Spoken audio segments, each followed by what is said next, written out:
let's talk about how you tell your subwoofer is blown. So I'm doing this as a close-up. Hopefully on the video you guys can see the woofer. I had somebody in the comments section that owns the 15-inch version of this sub.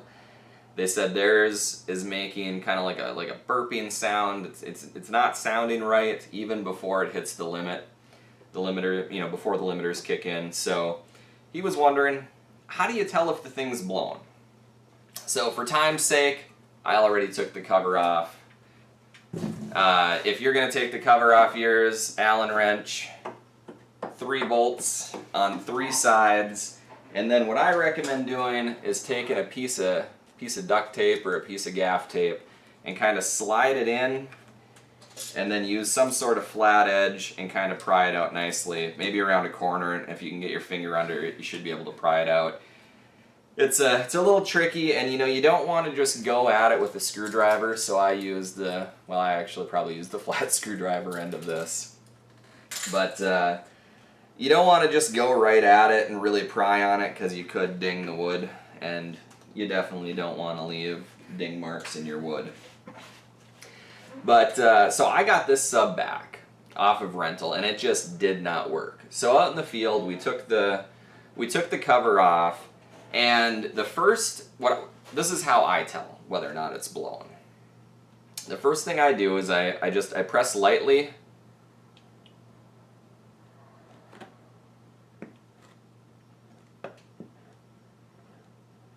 Lightly in and out on it, and in the field it was actually kind of pressed out a little bit and stuck. So when I pushed in on it, it was like it broke free and pushed down. And what that tells me is the woofer overheated. The copper that's spun around it, you know, broke free and it's loose, and probably melted a little bit and it got stuck in there. And even now, you're probably not going to be able to hear it on the video.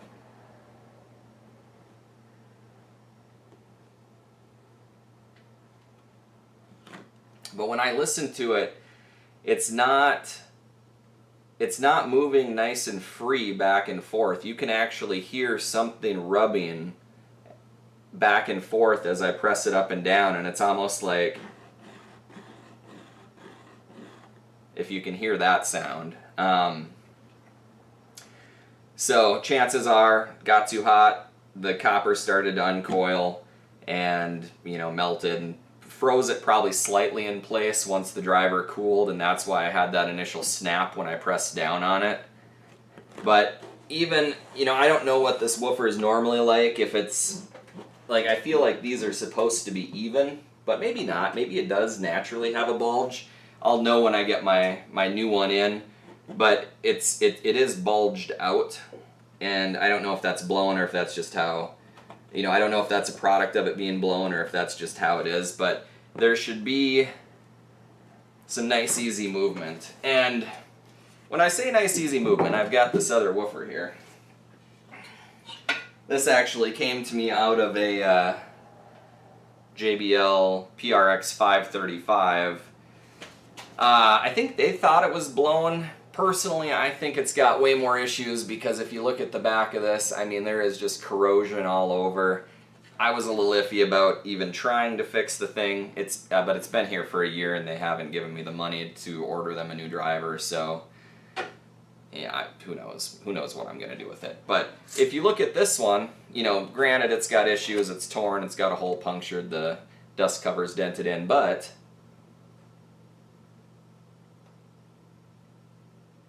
it moves freely, like just super easy, like 2 fingers, and I can push it up like that, if you can see on the video. Like it's free from any type of rubbing in there.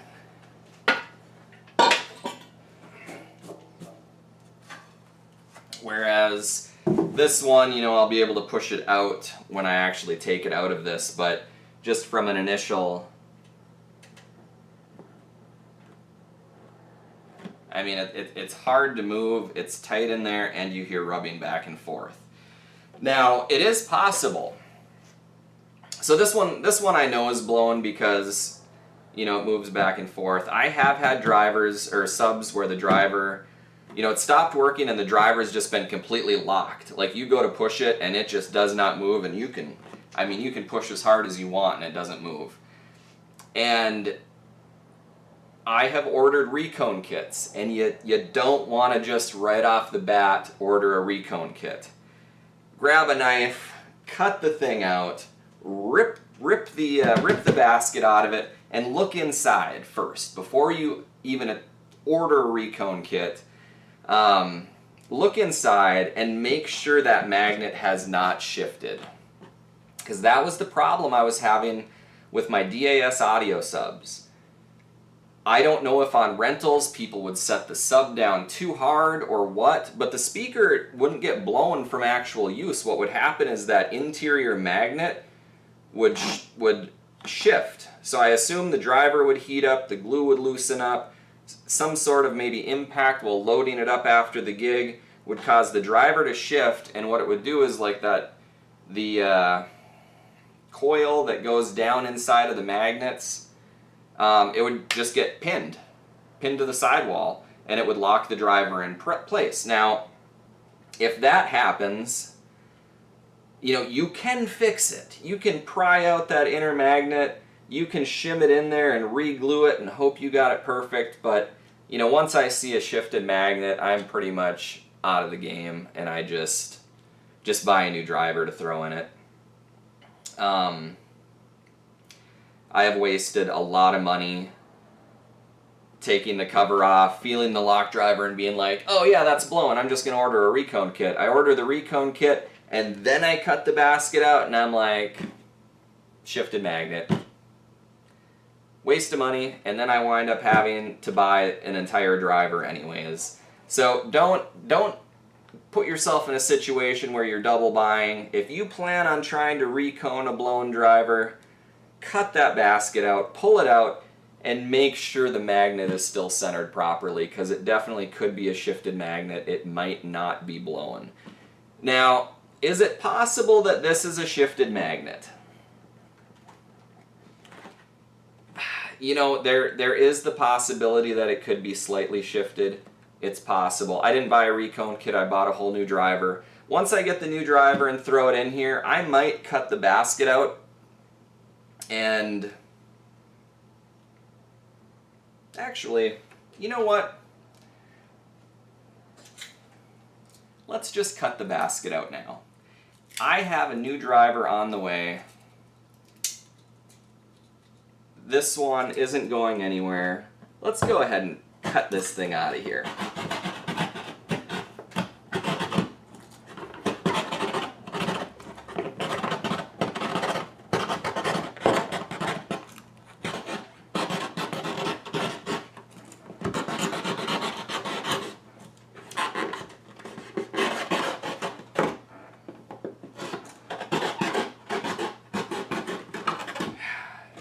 And that's how you completely destroy a $600 driver. Okay, so now once you cut that out, there is the glued-in spider behind it. So I kind of crumple this together, fold it in on itself like that, and then you gotta go under here.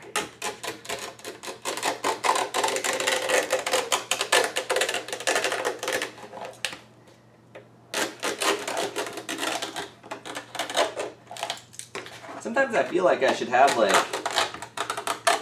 like glasses with a camera in it so you guys can see what I'm looking at down here. So these are the cords, these are the wires that are just wired into the driver, so I'm just going to cut those.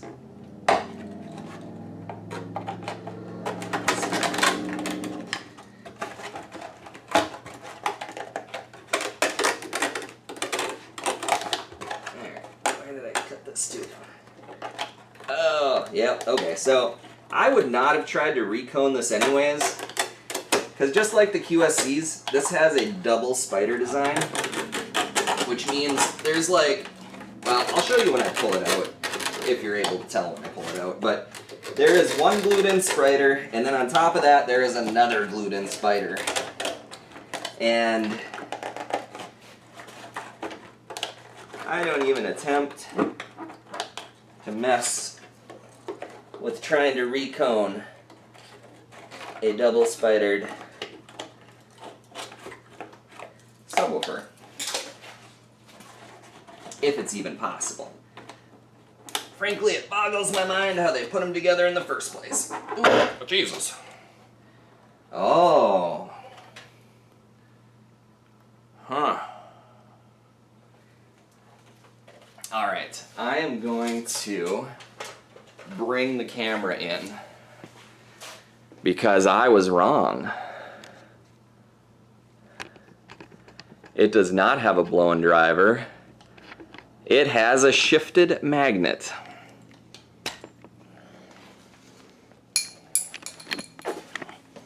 Alright, try to bring this in here. And hopefully you can see. Do you see how there's a gap, a big gap over here? And then you get over here and there's no gap whatsoever. Now, every other time when I've run into this,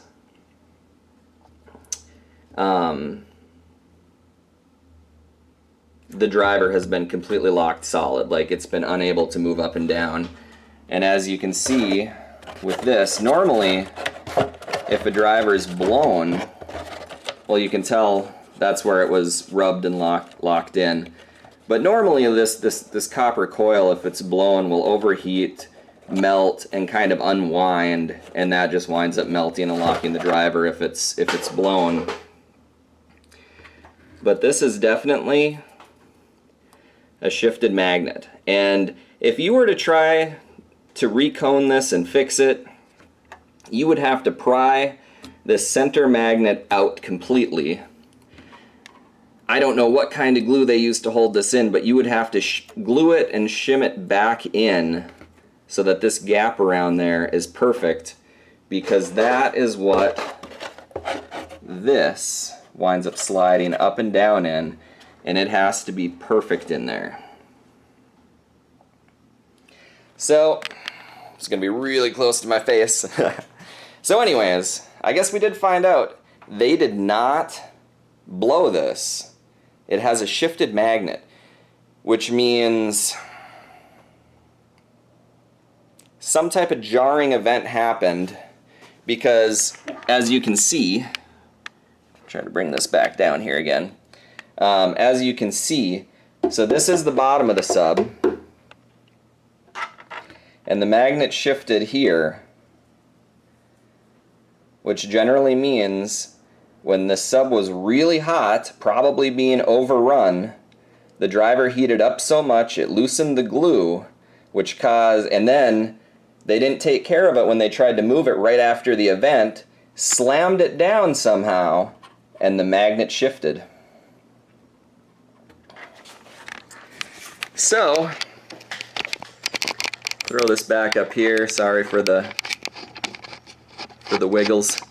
I will maybe edit it out. You never know. But anyways, that surprises me. I thought it was blown because I've never had a shifted magnet where it was not just fully locked solid. And now this actually makes me wonder,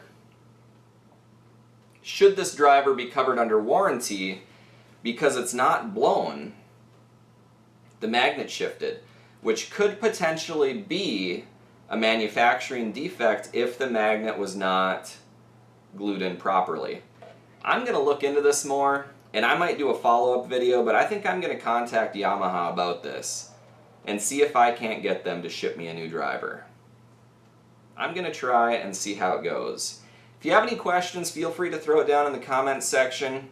I might do a follow-up video again just to do a little update on what's going on with this speaker, but for the person asking, it would have been the same way, just hard and rubbing up and down.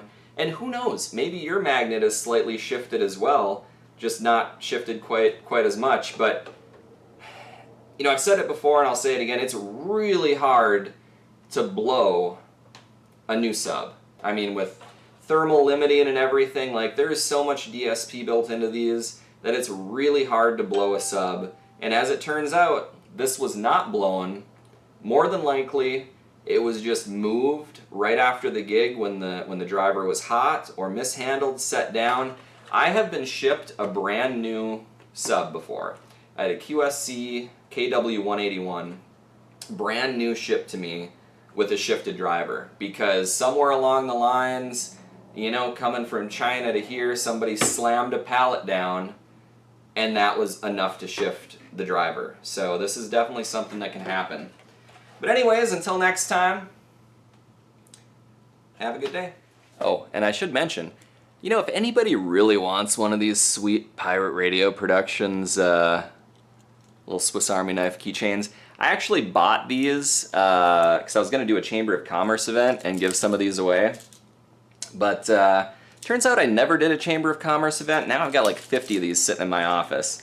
And well, I keep one in my backpack. I don't need 50 of them.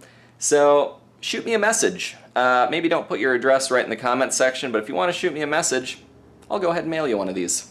See ya. So I was on my way home and I started thinking, maybe I should just keep adding clips to the end of this and make it the longest YouTube video ever. No, I'm just kidding. Actually, I was on my way home and I was thinking, it's got 4 casters on the back. Like, what are the odds that, you know, they were tearing down, they flipped it back onto its casters, wheeled it wherever it needed to go, and then, like, say before they lift it up into the back of the pickup, they just recklessly tip it off of its casters flat down and just let it slam and hit the ground. Like, what are the odds that that happened?